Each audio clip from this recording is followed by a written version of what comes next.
Welcome to the After Two Beers podcast. Dutch Dalton joined, as always, by Kimmy Gebler. That's me. And we are recording at the A to B Studios at the Innovation Center in downtown Richmond, Indiana. Make sure to visit after2beers.com. You can find links to our podcast, which I guess technically if you're listening to this in any capacity, you don't really need to find links to it. I just say that every week. I don't know. I mean, if you're changing from Android to Apple, you want to make sure that you look at that platform. That's why I keep you around. And it's nice to know what other apps you can get it on. Yeah, jeez. You know? You two are my ego boost right here. That's right. You can also find links to our YouTube channel, which we would love for you to subscribe to if you enjoy the show. You get to see our ugly face. Yes, that's why I rose between two thorns. You can also find links to our new Facebook page since we were taken down by the man. Damn the man. Just a few weeks ago. But we are on our way back up. We had hit 82,000. We have surpassed the 1,000 mark. And I have Zuckerberg. I say that's right. Zuckerberg. This week we welcome our co-host for the week, Miss Kate Coton. Hello. Miss Kate Coton. That's right. Yeah, I butchered it a minute ago and dropped the misses. And her eyes were as big as saucers. Yeah. She was like, no. Right. That's a negative. It's like the Beyonce song.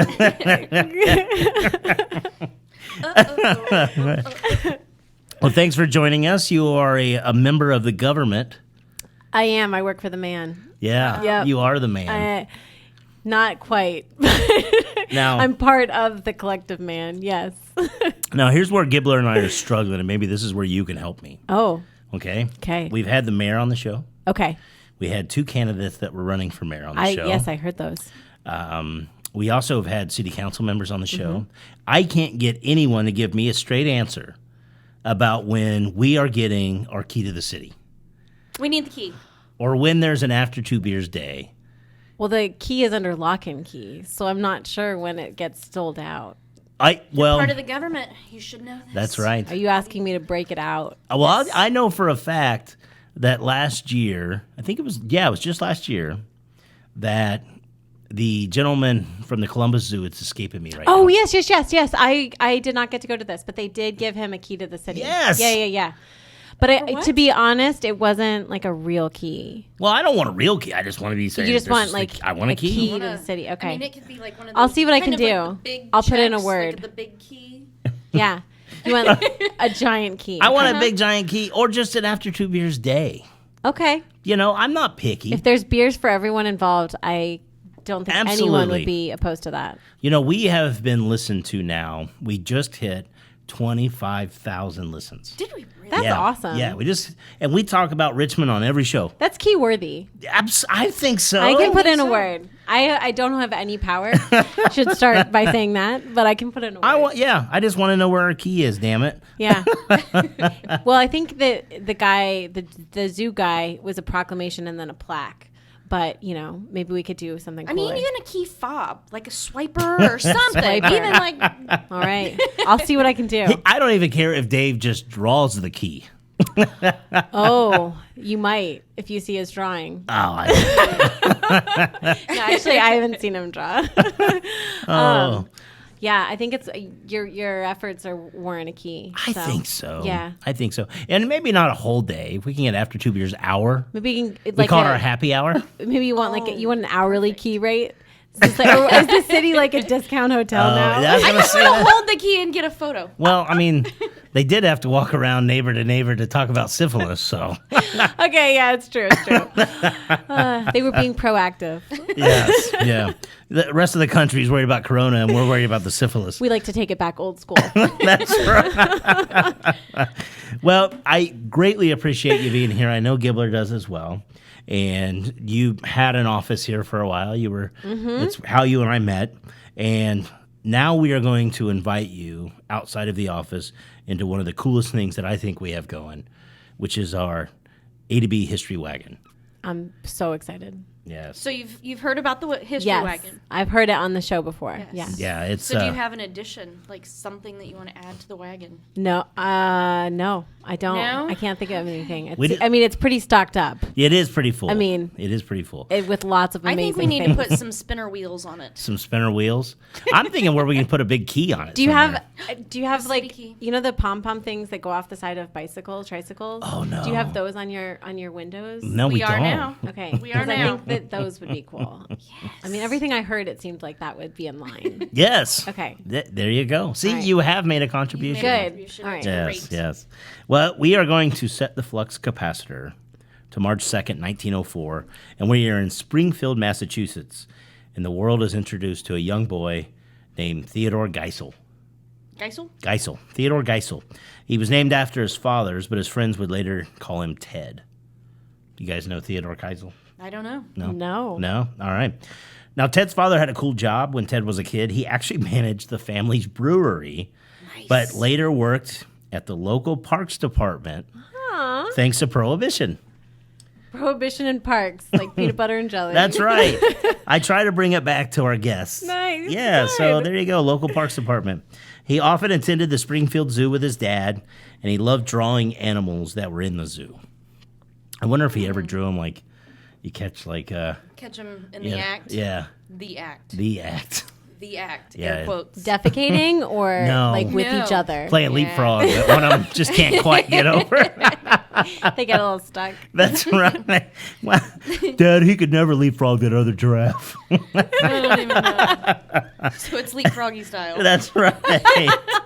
After graduating high school, Ted attended Dartmouth University and started writing for a college magazine called the Jack-O-Lantern, and that's when he fell in love with writing. So, are you a writer? Do you write? No. And I mean, I write for my job, but I'm not like a nonfiction fiction person. I have a No. lot of journals that I think about writing in. Oh, you don't even, yeah. I aspire. Right? I get enough beer in me, I'm like, oh, that would be a phenomenal thing to write down. But In my head, I write. yeah, So I guess that means I'm a thinker. you're like this all night. Yeah. Yeah. So, like Stephen King, we spoke of a few weeks ago, this young man struggled getting published. He wrote his first book, and it was rejected 27 times. 27. Yeah, it'd be like having 27 Facebook pages taken down. Oh. Bastards. But like many of the people we cover on the show, old Ted didn't give up. Now in his mid-20s, he was walking down the street, and he happened to run into an old schoolmate who, luck would have it, worked for a publishing company. What? Right? So that's another thing about the So coronavirus. he was really stalking the guy. He knew. Probably. He knew. Pre-Facebook. He just Yes. started walking around. And the friend got the book published.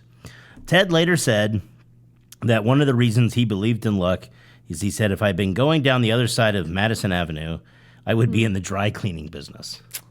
So it's just all about that lucky break one day. The Or, timing. I'm still who you trying know. to find that lucky break. So I'm just going to start walking down the streets. that's how you end up with a corona. Right. Right. Or, After World War II, discussions began in the U.S. about how children, and specifically how they couldn't read. They didn't like to read. Wasn't a big fan. And so the director of Houghton Mills Education Division, where Ted was working, he gave him a challenge. And he said, I need you to write me a book that a first grader can't put down. And so that was Ted's challenge. But he had additional challenges. He was only to use 225 different words from a list of 348. And using only 236, he finished the book. So he actually broke the rule. He's a rule breaker. What's Dr. Seuss's first name? Doctor. Doctor? I Yeah, don't. doctor. Doctor. Ma. Seuss. And the kids loved it. So he was challenged again, and he had to write a book using only 50 words this time. And in 1960, Ted Geisel finished the book using only 50 words, but would become his best-selling book of all time. Just 50 words in it. 50 words. 50 words. In total, Ted wrote more than 60 books, but in addition to writing, he also illustrated the books. And they sold over 600 million copies. Whoa.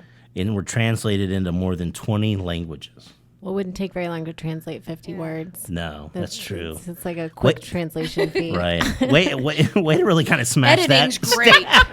It's a quick It's not difficult to job. be the editor Right. at all. It ain't like they had to translate the Bible. They made it easy for him. That's right. And that is how Ted Geisel became one of the most well-known authors in the history of literature. Ted Geisel. Yeah. You don't know Ted? No. What's his? That must be What's his real like, name? Oh, well, as Is you it guess. Silverstein or Dr. Seuss? Is it Dr. Seuss? Jumping back to his days in Dartmouth, Ted and some buddies were sitting around their room, much like we do on the show, and they were drinking gin. I don't drink gin. And they were drinking gin. Oh, gin's That's the Christmas best. tree Yeah. water. And they got Oh, caught. it's terrible. That's the bad part. They got caught Drinking. drinking gin. And this was during the time of Prohibition. So the dean of the university, one of the best names I've ever read in one of these stories, Craven Laycock. I can't make that up. No way. Yeah, the dean of the university is Craven Laycock. Of course. Right, yeah. Dean at Dartmouth. Oh, I'm here to see Laycock. I'm in Craven. Yeah, so Mr. Laycock insisted that Ted quit all extracurricular activities because of the gin. But Ted wanted to continue writing for the Jack-o'-lantern, as we talked about. And so he created a new name for himself. And he gave himself a doctorate title Ah, and used his mother's maiden name. And her maiden name was Seuss. Seuss. so That's smart. right. Look at you. And so the very first book that he wrote that he struggled to get published 27 times was Cat in the Hat. Idiots. Yes, but the number That was one one of the best. Yes. But the number one selling book, 50 words or less. Green eggs and ham. That's right. Really? That's 50 words or less? Yes. Yes. Same I am. Because they keep repeating. Oh, I was thinking not total. It's 50. Oh, Yeah. okay. Yeah. Other popular books, Hop on Pop, which probably that sounds like a That Craven- sounds, he that might was- have been inspired by the leap hopping animals. Leapfrogging, yeah. Oh, I was thinking Craven Laycock like that. So much inspiration. Fox and Socks, How the Grinch Stole Christmas, Horton Hears a Who, The Lorax, and the most cliche thing you can give to someone when they graduate high school, Oh, the Places You'll Go. I love that one. So good. Yes. He was presented with the Pulitzer Prize in 1984 for his contribution to education. He also received 2 Academy Awards, 2 Emmy Awards, the Peabody Award, the Laura Ingalls Wilder Medal, and a star on the Hollywood Walk of Fame. Well, look at that. Yeah, the Do world you know what he doesn't have that we don't either? Key to the city. key to the city. It's true. It's true. You never will either. But it's still in your grasp. Yeah, We're holding on tight to that hope. Yeah. Yeah, the world lost Dr. Seuss on September 24th, 1991. At the age of 87, he had succumbed to cancer. But it's just, we like to have fun on this show and be goofy and talk about Craven Laycock. But really it just goes back to, if you don't give up on what you really want to do and just stick with it, you just got to run into somebody you went to school with. Yeah. Well, and I think that if he had, like, the dean came in and said, "What's your name?" He would have just said, "Sam I am." Oh, golly. There's mom joke brought to you. All right. So now we're going to jump into our news part. I'm ready. Now, all 3 of these stories have something in common, and they're all from this week. And so it was not intentional on my part, because where I brought up the Parks Department earlier, this is not saying that you love marijuana or like marijuana or any of those things, but every single story has to do with the herb this week. Oh. Uh-oh. Yeah. And the first one, and this one comes to us from Canada. This one's phenomenal. All right. A grandfather in Canada says he was outraged after finding out that his 8-year-old grandson had won a raffle at a youth hockey tournament, and the winning prize was about $200 worth of marijuana products. Seriously? Yes. Was it like CBD oil? No, we're talking like pot? Yeah, like we're talking smokable, edible. We're talking the hippie lettuce, What? inedible versions as well. So this kid's going to grow up to be an herbalist. Whoa. Or grow up to be nothing. But very, very happy and chill. That's right. He's going to hang out with his mom and chill. Keith Riddle of British Columbia told Toronto's CTV News that his grandson, who plays in a youth hockey league, had entered a raffle ticket to win the prize. The grandfather said his 8-year-old grandson won $200 worth of pot products in the raffle. He said, each team is usually responsible for putting a basket together or a prize package with a minimum value of $50. So it happened that somebody was like, dude, I forgot to get something. I have this in my trunk. Let's just put it Let in me a go get my basket. Ziploc Right. baggie. It's probably the one team that has the coach with the dreadlocks. And then what they do is they have a big setup and they have a paper bag taped in front of each of the prizes. The prizes said are usually geared towards children, and Riddle's grandson put in his ticket in this particular bag. His family was later notified that he had won $200 worth of pot. Here, son, let me take this out of your hands. He said, my grandson thought he had a great prize. He goes, I won chocolate. He said, no, son, there's bad drugs in the chocolate. He goes, how do you explain that to a kid? And it said later that the statement that the prize was meant for adults and never where the children were supposed to be able to win this. The products did not appear on the donation table, only a photo and a list of the items contained in the basket.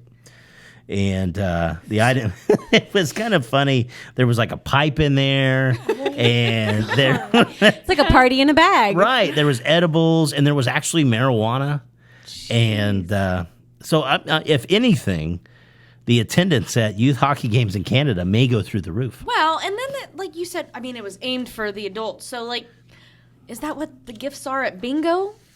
In Yeah. Canada? You know, in Canada, they're like, Well, it's legal for the country. I was going to ask. I was like, is it legal in every province? Yeah, the entire country is legal Okay. now. And so basically it's not any different, I guess, in theory, that when you go to some places and they give away a bottle of wine or But they still have ages of consumption, right? Like, right. like I you're have not no clue. giving your 8-year-old a bottle and saying, "Drink up, Johnny." Right. Well, I mean, maybe they are.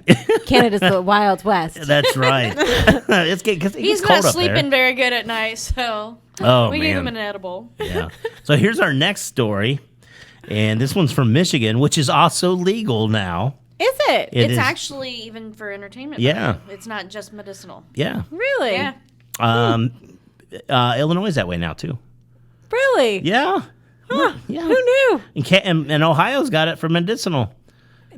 I didn't know We're that. Yeah. surrounded. And Kentucky. It's never going to happen here, though. No, it'd be the last. It's going to be the state. last. Us in Wyoming. We're going to be like, A Michigan man was attacked by his samurai sword. I almost said Sword. sword. Sword. We had this We always before. say it. We always Samurai say sword sword. wielding partner last month after he allegedly didn't buy marijuana for the suspect. Neil Patrick Wazinski, 28, was hit with various assault charges on January 18th, 2 days after allegedly punching the victim ribcage and then stabbing him with a 21-inch sword inside the suspect's apartment. Still armed with the bloody sword, Wazinski... Just picturing Step Brothers. Yeah, sword. Oh, yeah. It's got You the... play my drum set. I'm gonna hit you with a sword. that is honestly one of the funniest scenes ever when he's teabagging his drum set. it's a scene. Yes. Wazinski chased the 23-year-old victim into the parking lot before they took refuge in their separate apartments. Police were called to the scene around noon on January 16th when they found the victim smoking a cigarette while holding a bloody towel to his side. It's so baller. He's like, just like- I got stabbed with a sword. My buddy wanted me to buy him weed, and I wouldn't do it. He suffered multiple stab wounds to his arm and torso and was taken to a local hospital. I just made up a new word. Hospital. Local hospital in critical condition, but has since recovered. The victim said he was Wazinski's boyfriend of 1.5 years and claimed his partner decided to attack him after he failed to buy him marijuana. That sounds like the end of that relationship. Right, and you wouldn't Sure think of it. marijuana smokers would be the kind that would attack each other with swords. I Or could see swords. other other drug sources, Right. but not. Yeah. That seems atypical. Yeah, it's kind of a different one. He was charged with assault with intent to murder, assault with yes, assault with a dangerous weapon. He stabbed the guy multiple times. I guess his chill affect of just smoking with a towel just doesn't seem like somebody who was just trying to be murdered. There might have been weed in the cigarette. Yeah, there you go. The intent to murder charge was reportedly dismissed after Wazinski pleaded no contest to other charges. Police referred to Wazinski as a female, but the court and voter records listed the suspect as a male, which there's nothing wrong with that. Love who you want to love. Just don't stab them with a sword because they don't buy you pot. That behavior knows no gender bounds. That's right. It's You just know not what? good. All right. Now, here's our last story, and it again involves the herb. This one was just Friday of last week. You know, we had so many great names already on the show this week. We've had Neil Patrick, which I think is just a great name for Wazinski. And then we have Craven Laycock. But this story involves a 33-year-old in Louisiana, Stormy Lynn Parfait. Oh, that's magical. Right? It sounds like a stripper in the French Quarter. Right. Yeah. Yes. Or a stripper in an ice cream store. Right. Stormy Lynn. Anybody with the name Lynn on the end, there's going to be some fun. And in this case, we're talking fun. Stormy Lynn Parfait, which I think the parfait's the funner part. right? Yeah. She went into the Ashland jail in Louisiana to bail out an inmate, and then she was promptly arrested. The police determined the $5,000 cash she was used to pay the bail bond had a strong odor of skunk or marijuana. The Terrebonne Parish Sheriff's Office. This is that Cajun justice. They said in a statement that the authorities began investigating the 33-year-old Stormy Lynn Parfait on Friday, shortly after she showed up to Ashland Jail to pay an inmate's bond fee. The statement said authorities searched her car after catching a whiff of the cash and found nearly $40,000 more inside, along with 100 Klonopin pills. I don't know what Klonopin is. Is it a muscle it's a relaxer? sedative, I think. Is it really? I'm pretty sure. Well, isn't that what the weed's for? Apparently, I have a feeling she was dealing Yes. that kind of cash. Yeah. That's not just. She was trying to offload some Klonopin. It's not walking around money. Right. Bailing out money. Yes. The agency said a search of her house turned up additional cash, drugs, and paraphernalia, and she was charged with about a dozen drug offenses. Wow. You know what this goes to prove? If somebody you know is arrested, Do not bail them out. don't bail them out. Let them learn their lesson. Or at least launder the money, literally. Clean that shit. Watch the skunk off. Oh, now we were talking before we got started about documentaries. And you said you like documentaries. Yeah, I always imagine watching them, and sometimes I do. Yeah. I like fiction more than, but Do I you? do like watching them. Are you a documentary fan? Every once in a while. There's a new one that just came out just this week, I think, maybe 2 weeks ago. And we saw it on Amazon Prime, AJ and I did. And I highly recommend it. And it's called Tread. Ooh. Tread. And it's about a guy. Tire tread? Yeah. Okay. But it's Tank Tread. And Tank? it's about this guy. What did you say? What was that Tank. word? Like Tank. on like a Military tank Okay. tread. Okay. He had a bulldozer, a huge bulldozer, and he got pissed off at the city that he was in because it was full of people on the city council that were all kind of conniving together. Your key is getting further away. No. We're bringing a And- tank for it. Right. And then the brother was the mayor, and like it was all these kinds of things. And so he bought this big giant bulldozer, and he built a steel cage around it, but just armor. Okay. And he had cameras on it so he could see behind him, and he had bulletproof glass in it and this whole thing. You got to look it up. I'm definitely going to watch You this. got to look it up. And then he proceeds to go on a rampage and just destroy the businesses of all of these people that were on the city council. Like he specifically with, targeted guns them. and stuff? No, just tore their houses down with This tank. with the tank that he built. So I have a question. How have I never you're heard of If you're this? filming this documentary, are you just allowing these shenanigans to happen? And you're just like, let's catch this on camera. Let's not stop him. No, it was shot. The footage that you see was shot from a news helicopter. Oh, okay, that makes sense. But it's so funny because you can tell it's a small town. It's in Colorado, and like at one point, this cop jumps onto the top of it, and he can't get in, and he's just riding around on top of it, and it looks like he's like Teen Wolf, or he's surfing, but he's on this tank thing, and he goes and he destroyed the city hall.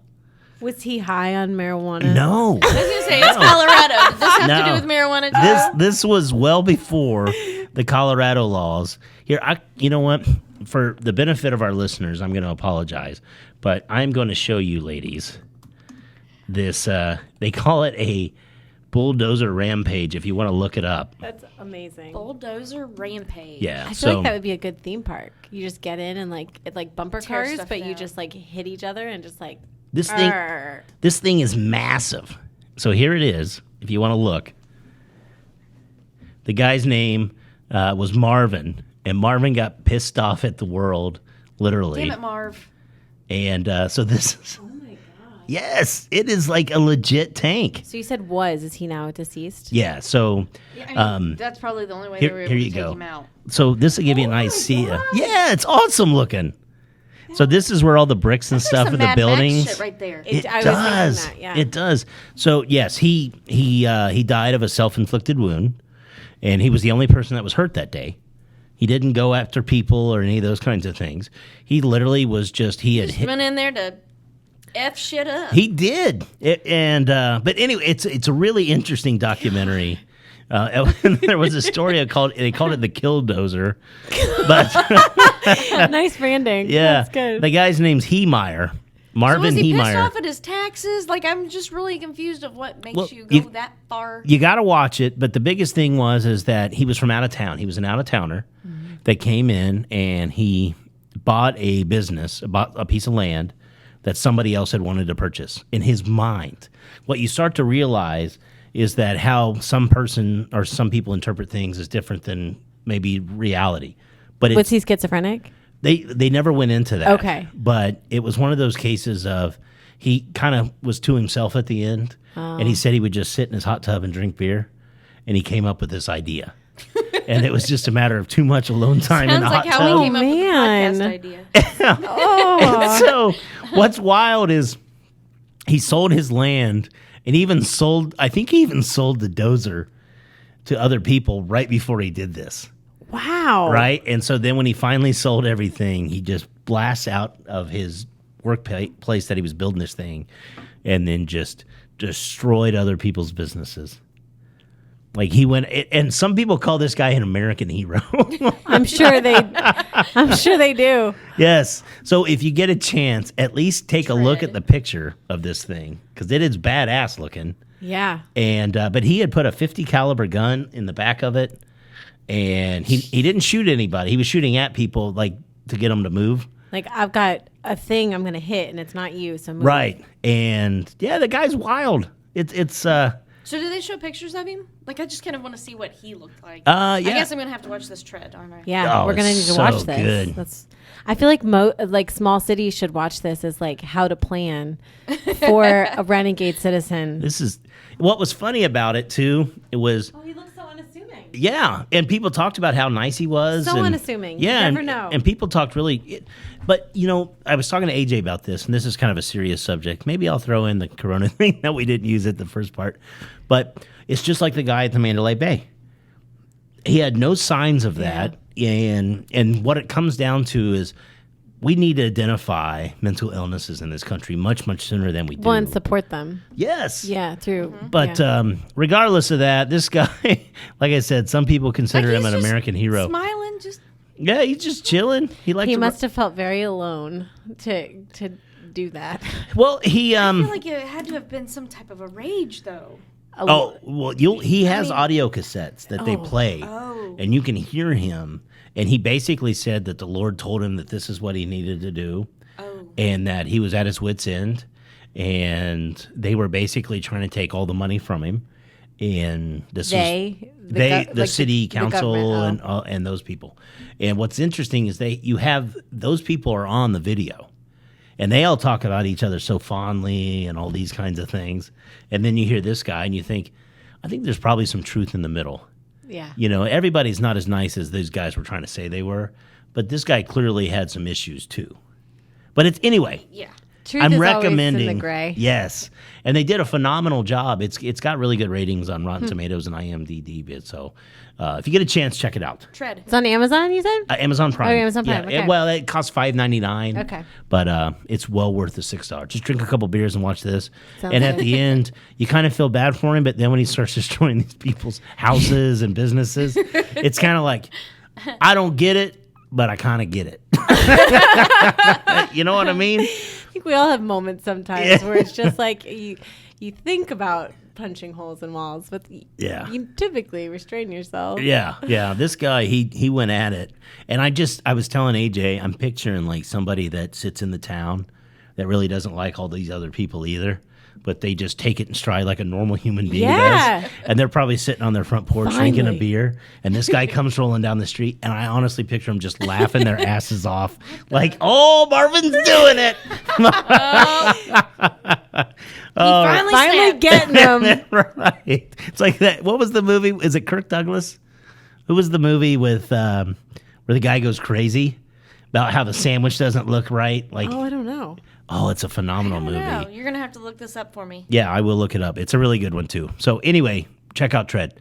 So I love documentaries. I'll start giving you assignments to watch documentaries. The last one I watched was American Factory, which I know is like behind, like that's been out for a little bit, but it was really good. That was with the Japanese where they came in. Chinese, yeah. Oh, is it Chinese? And it's just about a Dayton company. It's just like really close to here, and so it was really interesting about manufacturing. Yeah. Check it out. I love documentaries, and I think that's one of the coolest parts about Hulu and Prime and Netflix is there's so many now that you can watch tons of these things. And you can learn about random subjects, Right. like on a really personal level. Yeah, like Killdozers.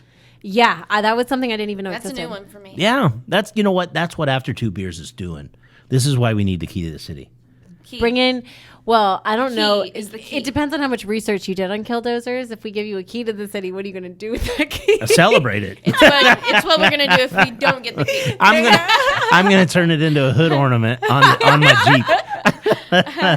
Well, Kate, we greatly appreciate you being here. Oh, thank you so much. This has been really fun. Good. You know what?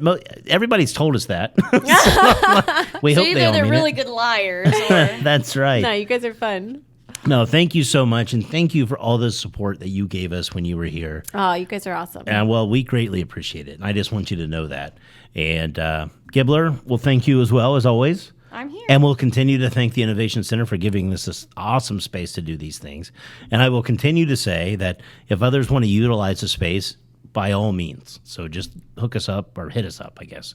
You ain't got to hook us up with nothing, especially any of these stories. Except for the key to the city. That's right. That's the only thing I need. Working on it. There you go. But I guess, Gibbler, we'll just talk to them all next week. After 2 beers.